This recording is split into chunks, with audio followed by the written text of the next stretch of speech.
Hello বন্ধুরা, রাধে রাধে। তোমরা কেমন আছো? আমরা খুব ভালো আছি। চলে এলাম ছোটোখাটো মিষ্টি ভিডিও নিয়ে। আজকে তো বৃহস্পতিবার, ভালো করেই জানো। আর এখন বাজছে তোমার হচ্ছে 7:30 নাগাদ আমি ভিডিও করছি। তো কারণ আজকে দেখবে কত কাজ করেছি আমি। তো আগে দেখে না, এই যে গৌসাদে আজকে দুধ বিস্কুট দিয়েছিলাম, যার জল খেতে দিয়েছিলাম দুপুর, মানে এই বিকালবেলা, সন্ধেবেলা। তো তারপর এই যে এটা যা নোংরা হয়েছিল, এই গ্যাসে তো সব রান্নাবান্না করি, নোংরা হয়ে পড়েছিল। আজকে সব এটা পুছে পরিষ্কার করেছি, দেখতে পাচ্ছ ঝকঝক ঝকঝক করছে। এই গ্যাসে রান্নাবান্না হয়।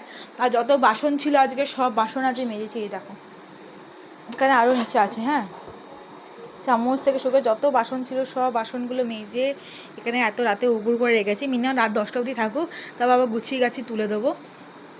তো এবার আমি গোপালকে শোয়ানো হবে, কারণ হচ্ছে এখন বেজে গেছে দেখতে পাচ্ছ 7:30, প্লাস হচ্ছে আমার কালকে অনেক তাড়াতাড়ি উঠতে হবে, কাজ বাজ আছে। কালকে সকালবেলা গোপালেরও জার্নি আছে অনেকই। তো এই জন্য গোপাল শোনাতে, আর কালকে তো সকাল সকাল উঠে চান করে দুপুরে খাবার দিয়ে বেরিয়ে যাবো ব্রাইডাল মেকআপ শিখতে। তো বিকালবেলা প্রাইভেট আছে। তো যাই হোক, ওইভাবে তো আজ কালকে একটু কষ্ট পেতেই হবে, কিছু করার নেই। আমার তো এখন বুঝতেই পারছো কতটা চাপ হয়ে গেছে আমার। তো তোমার আমার ব্লগ দেখলে বুঝতে পারবে কতটা আমি চাপে পড়ে গেছি এখন। তো সেই কারণেই। আর তো আমি ছাড়া গোপালকে আর কেউ এখন দেবে না, কারণ মায়েরও অত শরীরটা ভালো নেই, ঠাম্মি তো পারবে না, তোমরা জানোই। আর বাবা সেই সকালে বেরিয়ে যায়, রাতে ঢোকে।